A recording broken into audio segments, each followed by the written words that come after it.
আমরা বড় ভাগ্যবান, মোদের রসুল আল্লাহর মেহমান, মোদের রসুল আল্লাহর মেহমান। বলেন আমরা বড় ভাগ্যবান, মোদের রসুল আল্লাহর মেহমান, মোদের রসুল আল্লাহর মেহমান। লক্ষ নবী আকসা মসজিদে নূর নবীকে স্বাগতম বলে, লক্ষ নবী আকসা মসজিদে নূর নবীকে স্বাগতম বলে। ইমাম হয় আমার নবীজি, ইমাম হয় আমার নবীজি, সব নবী মুসল্লি হয় মোদের রসুল আল্লাহর মেহমান, মোদের রসুল আল্লাহর মেহমান। আমরা বড় ভাগ্যবান, মোদের রসুল আল্লাহর মেহমান, মোদের রসুল আল্লাহর মেহমান। লা ইলাহা ইল্লাল্লাহ, লা ইলাহা ইল্লাল্লাহ, লা ইলাহা ইল্লাল্লাহ, লা ইলাহা। দুই নয়নে তোমায় দেখতে পারলে নবী, দুই নয়নে তোমায় দেখতে পারলে গছিবে মরণ জানা। লা ইলাহা ইল্লাল্লাহ, লা ইলাহা, লা ইলাহা ইল্লাল্লাহ মুহাম্মাদুর রাসূলুল্লাহ সাল্লাল্লাহু আলাইহি ওয়াসাল্লাম। আল্লাহুম্মা সাল্লি ওয়া সাল্লিম ওয়া বারিক আলাইহি। সকলে বলি আলহামদুলিল্লাহ। আল্লাহ পাকের দরবারে অসংখ্য অগণিত শুকর ওয়া সুজুদ আদায় করছি, যিনি আমাদেরকে এই রজব মাসের, আল্লাহ সম্মানিত 4 মাসের এক মাস, এই রজব মাসের তৃতীয় জুমার নামাজ আদায় করার লক্ষ্যে যিনি আমাদেরকে কাইমপুর ঐতিহ্যবাহী বাইতুল উকবা জামে মসজিদে আসার এবং বসার, কিছু সময় কিছু মুহূর্ত আল্লাহ এবং তার হাবিবের উপরে দরুদ শরীফ আদায় করার সুযোগ দিয়েছেন। আমরা জবান খুলে মহাব্বতে বলি আলহামদুলিল্লাহ। এটা এমন এক মাস, যে মাসের মধ্যে আল্লাহ রসুল তার উম্মতের গুনাহ মাফের প্রতিশ্রুতি নিয়ে আসে। সুবহানাল্লাহ। আল্লাহ রসুল যখন আল্লাহর সাথে দিদার করেন, ওইখানেও আল্লাহ রসুল উম্মতকে বলে নাই, কি করে নাই, ওইখানে উম্মতকে বলে নাই। আল্লাহ সুযোগ দিছে, হাবিব আপনি যা চান আমি আল্লাহ তাই দেব। তো রসুল ওইখানে নিজের জন্য চান নাই, পরিবারের জন্য চান নাই। রসুল বলছেন আল্লাহ যেহেতু সুযোগ দিছো, আমি একটা জিনিস চাই, আল্লাহ আমার উম্মতকে মাফ করে দাও। তো আল্লাহ বলেন যান, আমি 70,000 মাফ করে দিছি, আর কি চাবেন? বলেন আল্লাহ আমার একটাই চাওয়া, একটাই দরখাস্ত, আমার উম্মতকে মাফ করে দাও। আল্লাহ বলেন যান, আরো 70,000 মাফ করে দিছি। সুবহানাল্লাহ। এইভাবে কিতাবের মধ্যে আসছে আল্লাহর দরবারে 700 বার দরখাস্ত করছে, 70,000 করে 700 বার আমার আল্লাহ উম্মতের গুনাহ মাফের প্রতিশ্রুতি দিছে। সুবহানাল্লাহ। 70,000 করে 700 বার চাইছে। একটু ক্যালকুলেটর দিয়ে হিসাব করে দেখবেন কতজনের উম্মতের গুনাহ মাফের প্রতিশ্রুতি আনছে। তারপরেও আল্লাহর দরবারে যখন আরো চাইছেন, তো আল্লাহ বললেন হাবিব এইখানে তো আমি আর আপনি, সমস্ত সৃষ্টি জগৎ আমাদের নিচেই, তো এখানের মধ্যে অন্য অন্য নবী রসুল নাই, নবী রসুলদের উম্মত নাই। ইচ্ছা করলে আমি আল্লাহ আরো মাফের গ্যারান্টি দিতে পারি, কিন্তু হাবিব আমি বাকি মাফগুলি আমি আল্লাহ জমা রেখে দিয়েছি ময়দানে হাসরে, যেদিন আদম থেকে ঈসা নবী পর্যন্ত থাকবে, যেই দিন সমস্ত নবীদের উম্মতরা থাকবে হাসরের ময়দানে। যান আমি আল্লাহ ওয়াদা দিলাম হাসরের ময়দানে আমি আল্লাহ আপনার বাকি উম্মতগুলিকে মাফ করে দেব। এটা হচ্ছে সেই মাস যেই মাসে আল্লাহর থেকে রসুল চুক্তি করে আসছে। কি চুক্তি? উম্মতের গুনাহ মাফের জন্য। সুবহানাল্লাহ বলেন। তো মেরাজ এটা বিশাল চ্যাপ্টার, এটা অল্প সময়ে ধারাবাহিক আলোচনা করে শেষ করা যাবে না, এটা বিস্তারিত ব্যাপার। মনে রাখবেন, আদম থেকে ঈসা নবী পর্যন্ত সমস্ত নবী রাসূলরা একটাই দাওয়াত দিছে, লা ইলাহা আল্লাহ ছাড়া কোনো মাবুদ নাই। তো নবী রাসূলদেরকে যদি প্রশ্ন করেন, আপনারা যে এক আল্লাহর সাক্ষী দিচ্ছেন, আপনারা কি কখনো আল্লাহকে দেখছেন? বলবেন না না বাবা, আমরা আল্লাহকে দেখার সুযোগ হয় নাই, তবে আল্লাহ এক আল্লাহ আমরা এটা বিশ্বাস করি। মূসা আলাইহিস সালাতু ওয়াস সালাম একটু বাড়িয়ে বলবেন আমি আল্লাহকে দেখার ফরিয়াদ করেছিলাম, রব্বি আরনি, হে আল্লাহ আপনি আমাকে দেখা দেন। আল্লাহ সাথী বলে দিয়েছেন লাং তারানি, মূসা আমাকে দেখতে পারবে না। তো এর ব্যাখ্যা হচ্ছে লাং তারানি ফিদ দুনিয়া, মূসা দুনিয়াতে চর্মচক্ষু দ্বারা আমাকে দেখা সম্ভব না, কারণ জান্নাতে আমার আল্লাহকে জান্নাতীরা দিদারে এলাহি দেখবেন, এর পক্ষে দলিল আছে। তো মূসা নবী বলবেন আমি আল্লাহকে দেখার শখ করছিলাম, কিন্তু আল্লাহ সাথী বলে দিয়েছেন দেখতে পারবা না। তো আমার আপনার রাসূলকে যদি প্রশ্ন করেন, ইয়া রাসূলুল্লাহ আপনি কি আল্লাহকে দেখেছেন? আপনিও তো আল্লাহর ওয়াহাদানিয়াত প্রচার করেছেন, কুল হুয়াল্লাহু আহাদ, বলুন আল্লাহ এক। ইয়া রাসূলুল্লাহ আপনিও তো এই তাওহীদের বাণী প্রচার করেছেন, ইয়া রাসূলুল্লাহ আপনি কি আল্লাহকে দেখেছেন? বলবেন হ্যাঁ হ্যাঁ বাবা, আমি আল্লাহকে দেখেছি। আদম থেকে ঈসা নবী পর্যন্ত যদিও আল্লাহকে দেখে নাই, না দেখেই সাক্ষী দিচ্ছে, কিন্তু আমি রাসূল আমার আল্লাহকে স্বচক্ষে চর্মচক্ষু দ্বারা আমি আল্লাহকে দেখছি। তো মনে রাখবেন, যারা সাক্ষী দিয়ে গেছে পূর্বে, না দেখেই যদি সাক্ষী দেয় বিষয়টা আনকমপ্লিট রয়ে গেল না? যে না দেখেই সাক্ষী, বিষয়টা কেমন? কেউ দেখতে পারে নাই। সমস্ত নবী রাসূলদের প্রশ্নের জবাব আমার আল্লাহ তার রাসূলকে দিদার দিয়ে আল্লাহ জবাব দিয়ে দিয়েছেন। জোরে বলি সুবহানাল্লাহ। রাসূলুল্লাহর বয়স যখন বলেছিলাম ৪৯ বছর ৮ মাস ১১ দিন, রমজানের ২৩ তারিখে আল্লাহ রাসূলের চাচা খাজা আবু তালিব দুনিয়া থেকে ইন্তেকাল করেন। তার ৫ দিন পরে আম্মাজান খাদিজাতুল কুবরা রাদিয়াল্লাহু তাআলা আনহা উনিও দুনিয়ার জমিন থেকে ওফাত করেন।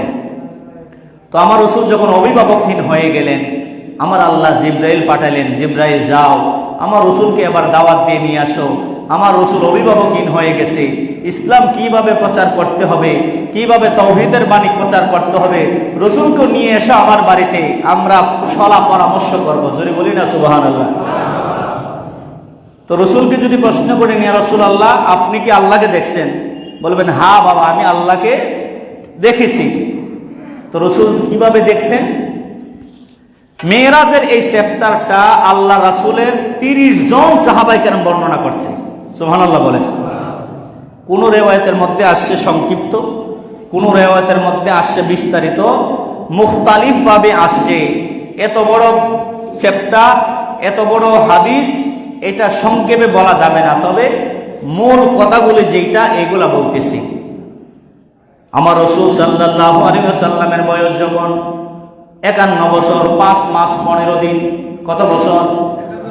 রাসূলুল্লাহর বয়স যখন ৫১ বছর ৫ মাস ১৫ দিন, হাদিসে পাকের মধ্যে আসছে আন্না রাসূলুল্লাহি সাল্লাল্লাহু আলাইহি ওয়াসাল্লাম, আল্লাহর নবী বলেন আমার বয়স যখন ৫১ বছর ৫ মাস ১৫ দিন, আল্লাহর ঘর খানায়ে কাবার পাশে আমার চাচা বোন উম্মে হানি রাদিয়াল্লাহু তাআলা আনহার ঘরের মধ্যে এশারের নামাজ আদায় করে আমি বিশ্রাম করছিলাম। সুবহানাল্লাহ। কোন নামাজ? এই রিওয়ায়াত হচ্ছে বাইহাকি শরীফের, অথচ এই রাতের মধ্যে এশারের নামাজ ফরজ হবে, ঠিক কিনা বলেন? রাসূল বলেন আমি এশারের নামাজ আদায় করে আনা বাইনাল ইয়াকুযাতি ওয়ান নাওমে, আমি ঘুমও না জাগ্রত না, ঘুম এবং জাগ্রতের মাঝামাঝি এটাকে ত্রন্দাচ্ছন্ন বলে। বলে আমি ত্রন্দাচ্ছন্ন ছিলাম। ইন দা মিন টাইমে রাসূল বলেন ফুরিজা আন সাকফি বাইতি, আমার ঘরের ছাদ খুলে দেওয়া হলো। সুবহানাল্লাহ। বলেন আমি যেই ঘরের মধ্যে বিশ্রাম করছিলাম, আমার চাচাতো বোনের ঘরের ছাদ, ফুরিজা আন সাকফি বাইতি, আমার ঘরের ছাদ খুলে দেওয়া হলো। ফানাজালা জিবরিল আলাইহিস সালাতু ওয়াস সালাম, ওই ছাদ দিয়ে ঘরের ফাঁক দিয়ে হযরত জিবরাইল আলাইহিস সালাতু ওয়াস সালাম আমার ঘরে তাশরীফ আনলেন। রাসূল বললেন জিবরাইল আসে, এসে আমার রাসূলকে সালাম দিলেন। বলেন ইয়া রাসূলুল্লাহ, নবী গো আপনি আল্লাহর সালাম গ্রহণ করুন, আমি জিবরাইলের সালাম গ্রহণ করুন। ইয়া রাসূলুল্লাহ নবী, এমন একটা দরখাস্ত, এমন একটা দাওয়াতনামা আপনার কাছে নিয়ে আসি। ইয়া রাসূলুল্লাহ নবী গো, আদম থেকে ঈসা নবী পর্যন্ত অসংখ্য নবী রাসূলদের কাছে আমি আসি, অনেক দাওয়াত নিয়ে আসছি। ইয়া রাসূলুল্লাহ, অনেকবারই আগমন করেছি, কিন্তু এইরকম দাওয়াত নিয়ে, এইরকম আহ্বান নিয়ে আপনার পূর্বে কোনো নবী রাসূলদের কাছে আমি আসি না। আমার রাসূল বলেন জিবরাইল দাওয়াতটা কি? বলে ইয়া রাসূলুল্লাহ নবীজি, ও মায়ার নবী, দয়ার নবী গো, দাওয়াতটা হলো আমার আল্লাহ বলেছে, আমার আল্লাহ আপনার কাছে দাওয়াত নামা পাঠিয়েছেন আপনাকে দুনিয়ার জমিন থেকে আল্লাহর বাড়িতে মেরাজ করানোর জন্য।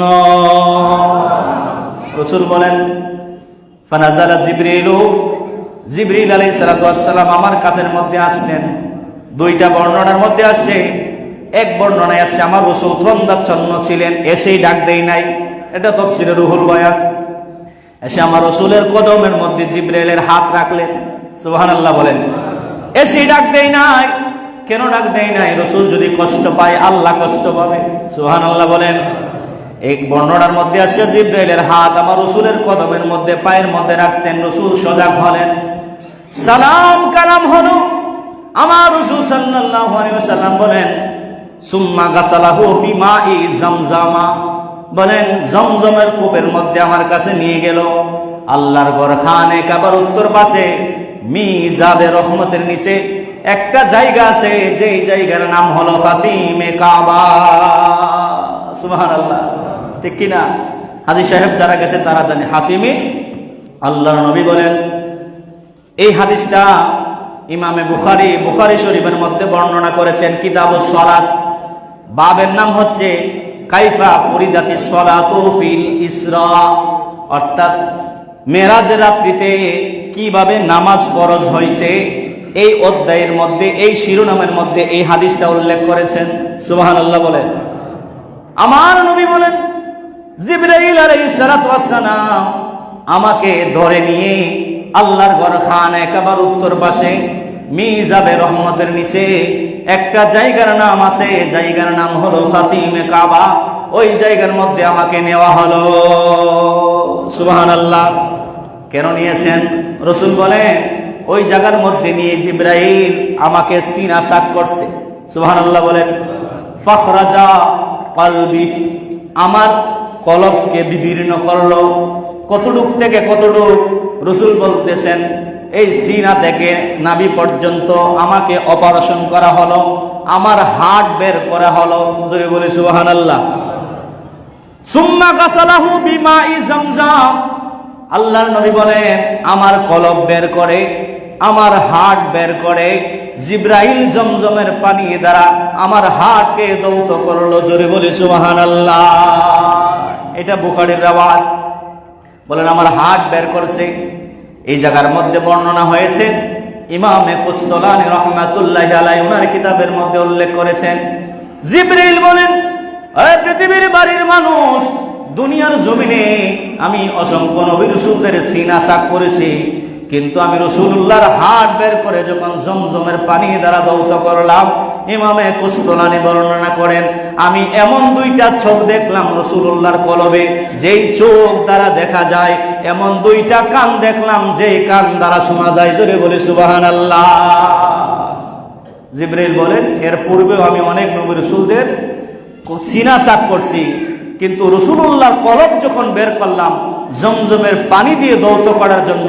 বলতেছেন আমি এমন দুই চোখ দেখলাম যে চোখ দ্বারা দেখা যায়, এমন দুই কান দেখলাম যে কান দ্বারা শোনা যায়। সুবহানাল্লাহ। এই জন্য বাবারা ভাইরা, আমরা সামনে দেখলে পিছনে দেখি না, উপরে দেখলে নিচে দেখি না, ডানে তাকাইলে বামে দেখি না। আমার রাসূল সামনে যা দেখে পিছনে তা দেখে, উপরে যা দেখে নিচে তা দেখে। জোরে বলি সুবহানাল্লাহ। আল্লাহু আকবার বলেন। ক্ষমতা দিছে কে? বলেন কে দিছে? বুখারীর মধ্যে হাদিস আসছে, বোঝানোর জন্য বলতেছি রাসূল কিভাবে দেখে। আল্লাহ রাসূল যখন মসজিদে নববীর মধ্যে নামাজ পড়তেন, সাহাবায়ে কেরামদের মধ্যে অনেকে ছিলেন যারা রাসূলুল্লাহর পিছনে নামাজ আদায় করতেন। আবার কিছু সংখ্যক ছিল মুনাফিক। কি ছিল? মুনাফিক ছিল। এই মুনাফিকরা তারা একদিন চিন্তা করলো, কারণ ইসলামের প্রথম যুগে আল্লাহ রাসূলের সাহাবায়ে কেরামদের বিবিগণ মসজিদে নামাজ পড়তেন। প্রথমে দাঁড়াইতো সাহাবায়ে কেরাম, তারপরে আল্লাহ রাসূলের পিছনে সাহাবায়ে কেরাম, তারপরে বাচ্চারা ছিল, তারপরে সাহাবায়ে কেরামগণের বিবিগণ ছিল। মুনাফিক যারা ছিল তারা একদিন চিন্তা করলো, আমরা আজকে রাসূলুল্লাহ নামাজে দাঁড়ানোর পরে তারপরে সবার শেষে গিয়ে দাঁড়াইব। যখন সাহাবায়ে কেরামগণের বিবিগণ গিয়ে দাঁড়াবে, আমরা একটু ইচ্ছা করে লেট করে যাব, তারপরের কাতারে গিয়ে আমরা দাঁড়াইব, এই জন্য শেষে যাব। রাসূলুল্লাহর সাহাবায়ে কেরামগণ যখন, সাহাবীদের বিবিগণ যখন রুকুতে যাবে, যখন সিজদাতে যাবে, আমরা পিছনের কাতার থেকে দেখব কার বিবি দেখতে কেমন। জোরে বলি নাউজুবিল্লাহ। কেমন মুনাফিক দেখছেন নি? বলেন আমরা ইচ্ছা করে দেরি করব, সবার শেষে যাব, গিয়ে যখন নামাজ শুরু হয়ে যাবে তখন গিয়ে দেখব, যখন সাহাবায়ে কেরামদের বিবিরা নামাজ পড়বে, কার বিবি দেখতে কেমন আমরা যখন রুকুতে যাবে, সিজদাতে যাবে, তখন আমরা দেখে ফেলবো। জোরে বলি নাউজুবিল্লাহ। আমার রাসূল সাল্লাল্লাহু আলাইহি ওয়াসাল্লাম নামাজ শেষ করে সাহাবায়ে কেরামদের দিকে তাকাইলেন। সাহাবায়ে কেরামদের দিকে তাকিয়ে বলতেছেন, সাহাবীরা তোমরা কি আমাকে তোমাদের মতো মনে করো? ইন্নী লা আরা মিন ওয়ারাইজ যাহরি, নিশ্চয় আমি রাসূল সব কিছু দেখতে পাই। আমি সামনে যা দেখি পিছনে তা দেখি। ওয়া রুকুআকুম ওয়া সুজুদাকুম, তোমরা কিভাবে রুকু করতেছো, তোমরা কিভাবে সিজদা করতেছো, আমি রাসূল সামনে থেকে সব কিছু দেখতে পাই। বলি সুবহানাল্লাহ। রাসূল বলেন ইন্নী লা আরা, নিশ্চয় আমি দেখি। ওয়া রুকুআকুম ওয়া সুজুদাকুম, তোমরা কে কিভাবে রুকু করতেছো, কে কিভাবে সিজদা করতেছো, আমি রাসূল সামনে থেকে সব কিছু দেখতে পাই। এই জন্য বাবারা ভাইরা, আমরা সামনে দেখলে পিছনে দেখি না, উপরে তাকাইলে নিচে দেখি না। রাসূল সামনে দেখে, পিছনে দেখে, ডানেও দেখে, বামেও দেখে। জোরে বলি সুবহানাল্লাহ। রাসূল বলেন আমার কলব যখন জমজমের পানি দ্বারা দৌত করলো, আবার জান্নাত থেকে 2টা স্বর্ণের তালা আনলো। কয়টা আনছে? জান্নাত থেকে 2টা স্বর্ণের তালা আসছে। একটার মধ্যে হচ্ছে হিকমত, আর একটার মধ্যে হচ্ছে ঈমান। হিকমত এবং ঈমান দিয়ে পরিপূর্ণ করলো। রাসূল সাল্লাল্লাহু আলাইহি ওয়াসাল্লাম বলেন জমজমের পানি দ্বারা দৌত করে আমার সামনে বুরাকে হাজির করা হলো। জোরে বলে সুবহানাল্লাহ। রাসূল এইটার বর্ণনায় দিচ্ছেন, সুবহানাল্লাযী আসরা বিআবদিহি লাইলাম মিনাল মাসজিদিল হারামি ইলাল মাসজিদিল আকসা। সুবহানাল্লাহ। রাসূল এতটুকু বলতেছেন, সুবহান, ওই সত্তা পবিত্র, আল্লাযী, যিনি আসরা, ভ্রমণ করাই আছেন, সাই করাই আছেন। রাসূল করে নাই, কে করেছেন? আল্লাহ। বলেন কে করেছেন? আল্লাহ। বিআবদিহি, তার বান্দাকে। সুবহানাল্লাহ বলেন। মিনাল মসজিদিল হারাম ইলাল মসজিদিল আকসা, রাতের কিছু অংশে মসজিদে হারাম থেকে মসজিদে আকসা পর্যন্ত ভ্রমণ করাই আছেন। জোরে বলি সুবহানাল্লাহ। কে করাইছেন? সুবহান। আল্লাহ এখানে সুবহান শব্দ ব্যবহার করার পিছনে বড় রহস্য রাখছেন। আল্লাহ শুরুতেই সুবহান ব্যবহার করেছেন। কেন ব্যবহার করছেন জানেননি? কারণ যেই সফরের কথা বলা হচ্ছে, বাইতুল্লাহ থেকে বাইতুল মুকাদ্দাস যাইতে লাগে 1 মাস, আসতে লাগে 1 মাস। শুধু তাই নয়, যেই জায়গার মধ্যে যাইতেই 1 মাস সময় লাগে, আসতেই 1 মাস সময় লাগে, সেই জায়গার মধ্যে কিছু সময় আমার আল্লাহ বাইতুল্লাহ থেকে বাইতুল মুকাদ্দাস, বাইতুল মুকাদ্দাস থেকে সিদরাতুল মুনতাহা, সিদরাতুল মুনতাহা থেকে লামাকাম, লামাকাম থেকে আরশ মোয়াল্লা পর্যন্ত কিছু সময়ের জন্য ভ্রমণ করে আসেন। জোরে বলি সুবহানাল্লাহ। এই যে একটা প্রশ্ন জাগে না, কিভাবে সম্ভব? জাগে কিনা বলেন, যে একটু সময়ের ভিতরে কিভাবে সম্ভব? এই যে কিভাবে সম্ভব, একটা দুর্বলতা থেকে যায়। এই দুর্বলতা থেকে যিনি পূত পবিত্র তিনি তো সুবহানাল্লাহ। আল্লাহর কোনো দুর্বলতা আছে? বলেন, আল্লাহর কোনো দুর্বলতা আছে? সমস্ত দুর্বলতা থেকে যিনি মুক্ত উনি তো সুবহান। এই জন্য আল্লাহ সুবহান শব্দ ব্যবহার করে যত প্রকার প্রশ্ন আছে, যত প্রকার দুর্বলতা আছে, সব কিছুকে আমার আল্লাহ দূর করে দিলেন। সুবহানাল্লাহ বলেন। রাসূল বলেন, আমার সামনে বুরাক নিয়ে আনা হলো। অনেক লম্বা ঘটনা, এটা রুহুল বায়ানের মধ্যে আসছে। যখন বুরাককে হাজির করা হইল, বুরাক নাচানাচি আরম্ভ করলো। সুবহানাল্লাহ বলেন। জিবরাইল বলেন, এই বুরাক, একই তোমার আচরণ, একই তোমার ব্যবহার, তুমি কি জানো না তোমার উপরে কে আরোহণ করবে? রহমাতুল লিল আলামিন, দু জাহানের কামলেওয়ালা তোমার উপরে আচরণ করবে, তুমি কেন নাচানাচি আরম্ভ করলা? আসলে বুরাক অন্য কোনো কারণে নয়, রহমাতুল লিল আলামিন বুরাকের পিঠের মধ্যে আরোহণ করবে, এই জন্য আনন্দে নাচানাচি আরম্ভ করে দিয়েছে। সুবহানাল্লাহ। রাসূল বলেন, জিবরাইল আসছে, মিকাইল আসছে, ইসরাফিল আসছে। জিবরাইল আমার বুরাকের লাগাম ধরলো, ইসরাফিল আমার বুরাকের মধ্যে থাকলো, বুরাকের পিছনে পিছনে রওনা হলো। শুধু তাই নয়, জান্নাত থেকে আমার আল্লাহ 70,000 ফেরেশতা পাঠায়া আমার আল্লাহ নবদুলার মতো রাসূলকে স্বাগতম জানায়া আল্লাহর বাড়িতে রওনা দিয়ে দিলে। সুবহানাল্লাহ বলেন। এটি বলতেছেন, আল্লাযী আসরা বিআবদিহি লাইলাম মিনাল মাসজিদিল হারাম ইলাল মাসজিদিল আকসা। মনে রাখবেন, মেরাজটা হচ্ছে 3 ভাগে বিভক্ত। কয় ভাগে? এক ভাগের কথা বললেই অনেক সময় দরকার। 3 ভাগ। কয় ভাগ? একটা হচ্ছে মিরাজ, যেটা হচ্ছে রাত্রিকালীন ভ্রমণ। আরেকটা হচ্ছে ইসরা। মেরাজ হচ্ছে বাইতুল্লাহ থেকে বাইতুল মুকাদ্দাস, আর ইসরা হচ্ছে বাইতুল মুকাদ্দাস থেকে সিদরাতুল মুনতাহা, আর ইরাজ হচ্ছে সিদরাতুল মুনতাহা থেকে লামাকাম পর্যন্ত। সুবহানাল্লাহ বলেন। এজন্য মেরাজটা 3 ভাগে বিভক্ত। এজন্য প্রথম বলতেছি ইসরা, যেটা রাত্রিকালীন ভ্রমণ। রাসূল বললেন, আমাকে যে রেখে যখন বুরাক নাচানাচি আরম্ভ করলো, জিবরাইল বললেন, এ বুরাক, কেন নাচানাচি আরম্ভ করলা? বলেন, আমি এই জন্য নাচানাচি আরম্ভ করলাম, দুনিয়া রহমাতুল লিল আলামিন আমার পিঠের মধ্যে আরোহণ করবে, আমি খুশিতে আনন্দে নাচতেছি। বলি সুবহানাল্লাহ। এবার বুরাক বললেন, জিবরাইল, আমার রাসূলের কাছে আমার একটা দাবি আছে। সুবহানাল্লাহ বলেন। কি আছে? আমার একটা দাবি আছে। বলেন, কি দাবি? বলে, আমার দাবি হলো আমার উপরে উঠে যেন আল্লাহর নবী সাল্লাল্লাহু আলাইহি ওয়াসাল্লাম হাসরের ময়দানে উম্মতের সুপারিশ করে। জোরে বলি সুবহানাল্লাহ। আল্লাহু আকবার বলেন। বলেন, যাও, তোমার দরখাস্ত মঞ্জুর করা হলো। সুবহানাল্লাহ বলেন। বাইতুল্লাহ থেকে বাইতুল মুকাদ্দাসের দিকে রওনা হয়ে গেলেন। অনেক লম্বা ঘটনা। রাসূল সাল্লাল্লাহু আলাইহি ওয়াসাল্লাম বলেন, আমি যখন রওনা হয়ে গেলাম, আমাকে একটা বৃদ্ধ মহিলা ডাক দিলেন। কি দিছে? বৃদ্ধ একটা মহিলা আমাকে ডাক দিলেন। জিবরাইল বলেন, ইয়া রাসূলুল্লাহ, নবী গো, আপনি তার ডাকে সাড়া দেওয়ার দরকার নাই, আপনি সামনে অগ্রসর হন। রাসূল বলেন, আমি সামনে অগ্রসর হইলাম। আরেকটু দূরে যাওয়ার পরে একজন বৃদ্ধ লোক আমাকে ডাক দিল। রাসূল বললেন, নবী গো, আপনি তার ডাকে সাড়া দেওয়ার দরকার নাই, আপনি আরেকটু সামনে অগ্রসর হন।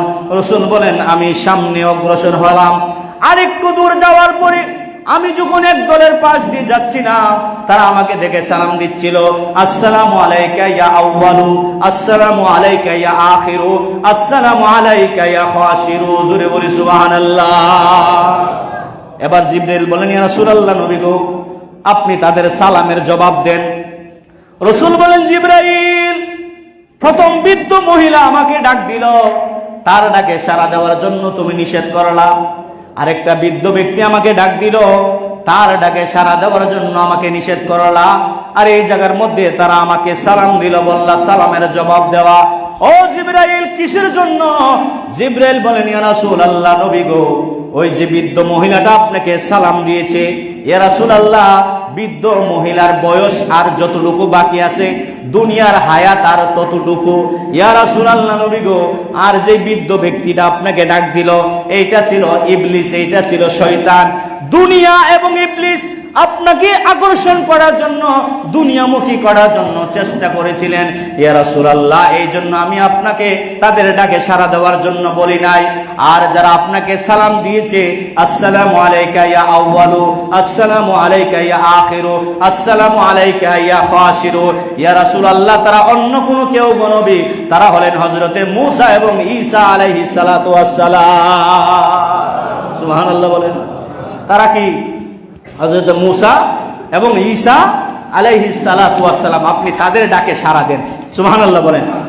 আমার রাসূল বলেন, আমি যখন বাইতুল মুকাদ্দাসের দিকে রওনা দিলাম, আনাস ইবনে মালিক রাদিয়াল্লাহু তাআলা আনহু আনিন নবী সাল্লাল্লাহু আলাইহি ওয়াসাল্লাম قال, আনাস ইবনে মালিক থেকে হাদিস আসছে, আল্লাহর নবী সাল্লাল্লাহু আলাইহি ওয়াসাল্লাম বলতেছেন, আতাইতু ওয়া ফি রাওয়ায়াতি মারারতু, আমি যখন পাশ দিয়ে যাচ্ছিলাম, গমন করতেছিলাম, আলা মূসা লাইলাতা উসরিয়া বি, আমি দেখলাম মেরাজের রজনীতে মূসা আলাইহিস সালাতু ওয়াস সালাম ইনদাল কাসিবিল আহমার, কাসিবে আহমারের পাশ দিয়ে যখন আমি যাচ্ছিলাম, ওয়া হুয়া কাইমুন ইউসাল্লি ফি কবরি, রাওয়াহুল মুসলিম, ইমামে মুসলিম হাদিস এনেছে।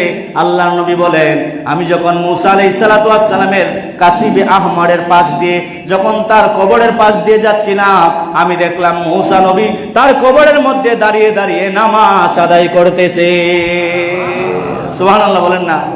রাসূল বলেন, আমি যখন আতাইতু ওয়া ফি রাওয়ায়াতি মারারতু, আমি যখন যাচ্ছিলাম আলা মূসা লাইলাতা উসরিয়া বি, মিরাজের রজনীতে, ইনদাল কাতিবিল আহমার, কাতিবে আহমারের পাশ দিয়ে যখন যাচ্ছিলাম, যেখানে মূসা আলাইহিস সালাতু ওয়াস সালামের কবর, মাজার, ওয়া হুয়া কাইমুন ইউসাল্লি ফি কবরি, আমি দেখলাম মূসা নবী আপন কবরে দাঁড়িয়ে দাঁড়িয়ে নামাজ আদায় করতেছেন। রাওয়াহু মুসলিম, মুসলিম শরীফের হাদিস 2375 নাম্বার। তার মানে বোঝা গেল, নবীরা কবরের মধ্যে মৃত না, নবীরা কবরের মধ্যে জীবিত। সুবহানাল্লাহ। শুধু জীবিত না, নবীরা কবরের মধ্যে নামাজও আদায় করে। সুবহানাল্লাহ বলেন না। নবীরা কি? জীবিত। আল আম্বিয়াউ আহইয়াউন ফি কুবুরিহিম ইউসাল্লুন, নবীরা কবরের মধ্যে জীবিত, শুধু তাই নয়, তারা কবরের মধ্যে নামাজও আদায় করে। সুবহানাল্লাহ বলেন। যেটা আমার রাসূল দেখেছেন। সুবহানাল্লাহ বলেন। আল্লাহ রাসূল সাল্লাল্লাহু আলাইহি সাল্লাম বলেন, আমি যখন বর্তমানে যেটা রাসূলুল্লাহ রওজা মদিনা শরীফ, যখন আমি এই দিক দিয়ে যাচ্ছিলাম, জিবরাইল বললেন, ইয়া রাসূলুল্লাহ, নবী গো, আপনি এই জায়গার মধ্যে 2 রাকাত নামাজ আদায় করেন। সুবহানাল্লাহ। জিবরাইল বললেন, ইয়া রাসূলুল্লাহ, আপনি 2 রাকাত নামাজ আদায় করেন। আল্লাহ নবী বলেন, আমি 2 রাকাত নামাজ আদায় করলাম। জিবরাইল বলেন, ইয়া রাসূলুল্লাহ, নবীজি, কেন আপনাকে নামাজ আদায়ের জন্য বলেছি জানেননি? ইয়া রাসূলুল্লাহ, এই জায়গার মধ্যে আপনাকে হিজরত করা লাগবে এবং এই জায়গার মধ্যে আপনার রওজা হবে। জোরে বলি সুবহানাল্লাহ। আল্লাহ রাসূল, অনেক লম্বা ঘটনা, এর মধ্যে রাসূল অনেক নিদর্শন দেখছে। রাসূল বলেন, আমাকে নিতে নিতে নিতে নিতে রাসূলুল্লাহ বলেন, আমাকে ফিলিস্তিনের বাইতুল মুকাদ্দাস মসজিদের সামনে নিয়ে আমার বুরাক রাখলেন। সুবহানাল্লাহ বলেন। তাফসীরে রুহুল বয়ানের মধ্যে আসছে, সাখরা নামক যে পবিত্র পাথর আছে ওই বাইতুল মুকাদ্দাসের সামনে, যেখানে অন্য অন্য নবী রাসূলদের বুরাকের লাগাম বাঁধা হতো, বলেন আমার বুরাকের লাগাম ওই পাথরের মধ্যে বাঁধলেন। সুবহানাল্লাহ বলেন। নাম ছিল সাখরা। নাম কি? সাখরা নামক পবিত্র পাথরের মধ্যে আমার বুরাকের রশি বাঁধলেন। জিবরাইল আমার হাত ধরলেন, হাত ধরে জিবরাইল আমাকে বাইতুল মুকাদ্দাস মসজিদের মধ্যে নিয়ে গেলেন। রাসূল বললেন, বাইতুল মুকাদ্দাস মসজিদের মধ্যে যখন আমি গেলাম, আমি দেখলাম সমস্ত আম্বিয়া কেরাম সারিবদ্ধভাবে দাঁড়িয়ে আছে রাসূলুল্লাহর জন্য। জোরে বলি সুবহানাল্লাহ। বলেন, বাইতুল মুকাদ্দাসে সমস্ত নবী রাসূলরা দাঁড়িয়ে আছেন সারিবদ্ধভাবে, কিন্তু নামাজের মুসল্লা খালি। সুবহানাল্লাহ বলেন। আল্লাহ নবী বলেন, জিবরাইল আমার হাত ধরে নামাজের মুসল্লার মধ্যে দাঁড় করাইলেন। অনেক লম্বা ঘটনা। রসুল বলেন আমি ওই জায়গার মধ্যে 2 রাকাত নামাজ আদায় করছি, সমস্ত নবী রসুলদের ইমাম হয়ে, সমস্ত নবী রসুলদের ইমাম হয়ে আমি রসুল বাইতুল মুকাদ্দাসের মধ্যে 2 রাকাত নামাজ আদায় করেছি। তাহলে বোঝা গেল রসুলরা শুধু জীবিত না, তারা নামাজও আদায় করে। সুবহানাল্লাহ বলেন না? তারা কি করে? নামাজও আদায় করে। রসুল বলেন নামাজ যখন শেষ, যখন আমার আনুষ্ঠানিকতা হলো, আমি যখন আমার পরিচয় দিতে গেলাম, যখন আমি আমার স্বাগত ভাষণ দিলাম, বলেন এই ভাষণের শেষে জিবরাইল আমাকে নাস্তা দিছে। কি দিছে? রসুল জিবরাইল আমাকে 2 পেয়ালা নাস্তা দিছে। কয় পেয়ালা? 2 পেয়ালা নাস্তা দিছে। 1 পেয়ালার মধ্যে হলো দুধ, আর 1 পেয়ালার মধ্যে হলো মধু। সুবহানাল্লাহ বলেন। 2 পেয়ালা 2 গ্লাস নাস্তা দিলেন। রসুল বলেন আমাকে 2টা গ্লাস যখন দেওয়া হলো, আমি ফাখতারতুল লাবানা, আমি দুধের গ্লাসকে বেছে নিলাম। সুবহানাল্লাহ। দুধের গ্লাস বেছে নিলাম, আমি দুধ পান করলাম। জিবরাইল বলেন ইয়া রাসূলুল্লাহ ফাইন্না সাউতাকাল ফিতরা, ইয়া রাসূলুল্লাহ ও নবীজি আপনি আপনার আসলটাকে বেছে নিছেন, আপনি আপনার মূলটাকে বেছে নিছেন। আজকে যদি আপনি দুধের পরিবর্তে যদি আপনি শরাব পান করতেন, তাহলে আপনার উম্মতরা সবাই শরাবী হয়ে যেত। সুতরাং আপনি রসুল আজকে দুধ পান করেছেন। জোরে বলে সুবহানাল্লাহ। তো রাসূলুল্লাহ দুধ খাইছে, আমরা কি দুধ খাবো না শরাব খাবো? বলেন কি খাবো? দুধ খাবো। এই জন্য বুখারীর মধ্যে আসছে, যদি কোনো মানুষ স্বপ্নে যুগে দুধ খেতে দেখে, কি দেখে? যদি কোনো মানুষ স্বপ্নে যুগে দুধ খেতে দেখে, তাহলে এর তাবিল হলো, এর ব্যাখ্যা হলো আমার আল্লাহ তাকে ইলমে শরীয়ত, তরিকত, হাকিকতের ইলম দান করবে। জোরে বলি সুবহানাল্লাহ। রসুল দুধ খাইছে, কিন্তু আমরা তো শরাব খাই। নাউজুবিল্লাহ বলেন।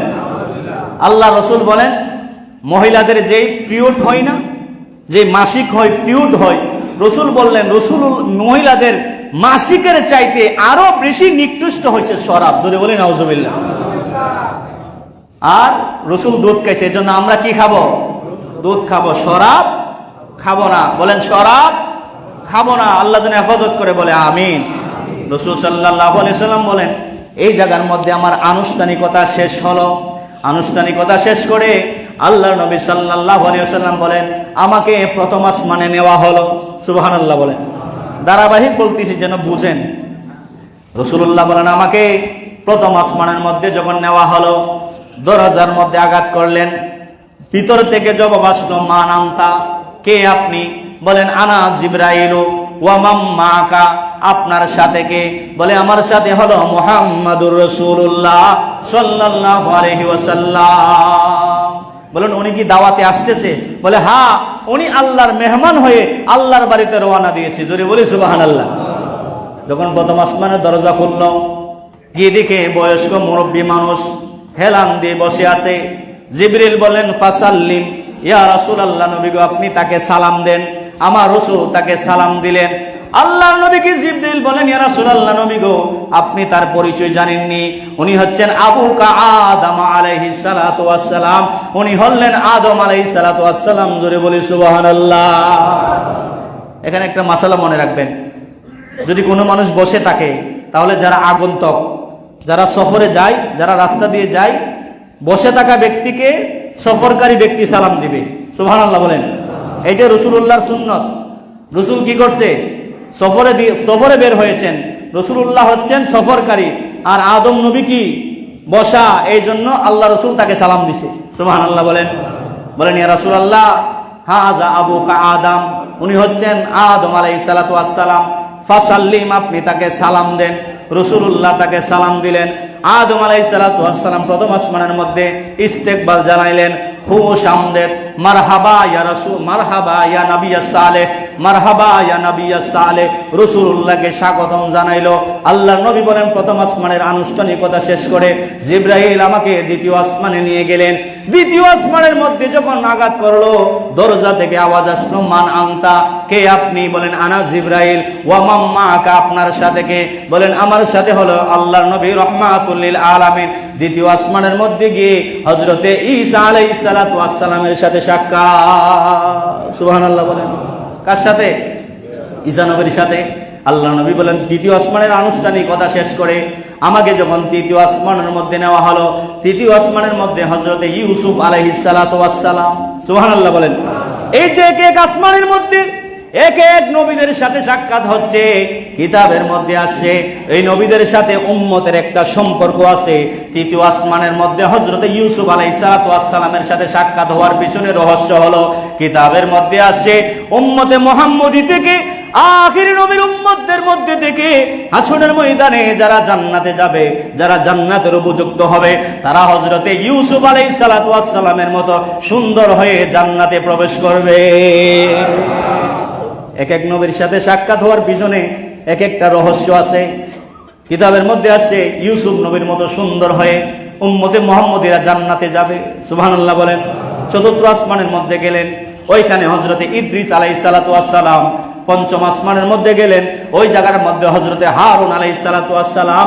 ষষ্ঠ আসমানের মধ্যে যখন গেলেন, ওই জায়গার মধ্যে হযরতে মূসা আলাইহিস সালাতু ওয়াস সালাম। এই দিক দিয়ে দেখলেন মূসা নবী কবরের মধ্যে নামাজ পড়তেছে, আর ওইখানে যায় দেখে ষষ্ঠ আসমানের মধ্যে মূসা আলাইহিস সালাতু ওয়াস সালাম। জোরে বলি না সুবহানাল্লাহ। আল্লাহ নবী বলেন সপ্তম আসমানের মধ্যে আমি যখন গেলাম, সপ্তম আসমানের মধ্যে গিয়ে আমি দেখলাম একজন বয়স্ক মানুষ আল্লাহর ঘর খানায়ে কাবার সোজা বরাবর উপরে সপ্তম আসমানের মধ্যে একটা ঘর আছে, যে ঘরের নাম হলো বাইতুল মামুর। সুবহানাল্লাহ বলেন। রাসূলুল্লাহ বলেন আল্লাহর ঘর খানায়ে কাবার সোজা বরাবর উপরে বাইতুল মামুরের মধ্যে, যেটা হচ্ছে ফেরেশতাদের কাবা, বলেন এই বাইতুল মামুরের মধ্যে আমি দেখলাম হযরতে ইব্রাহিম আলাইহিস সালাতু ওয়াস সালাম সামনে দাঁড়িয়ে দাঁড়িয়ে আমি রাসূলুল্লাহর জন্য অপেক্ষা করতেছে। বলি সুবহানাল্লাহ। আল্লাহু আকবার বলেন। এখানে অনেক কারণ আছে। ইব্রাহিম নবীর আল্লাহ এই বাইতুল মামুরের দায়িত্ব কেন দিয়েছে জানেন? কিতাবের মধ্যে আসে ইব্রাহিম নবী দুনিয়ার জমিনে আল্লাহর ঘর খানায়ে কাবার খেদমত করছে, আল্লাহর ঘর খানায়ে কাবা ঝাড়ু দিছে, আল্লাহর ঘর খানায়ে কাবা মেরামত করছে, বাপ বেটা দুজন মিলে আল্লাহর ঘরের খেদমত করছে। আল্লাহ বলেন এই ইব্রাহিম, দুনিয়াতে আমি আল্লাহর খানায়ে কাবার খেদমত করার কারণে আমি আল্লাহ এর সম্মানে তোমারে বাইতুল মামুরের মুতাল্লি বানাই দিলাম। তো আল্লাহর ঘরের খেদমতে লাভ আসেনি? মানে লাভ আছে কিনা? আছে। এইটা অনেক ব্যাখ্যা বলতে গেলে অনেক সময়ের দরকার। কোরআনের মধ্যেও আসছে। আল্লাহ পাক যেন বুঝার তৌফিক দান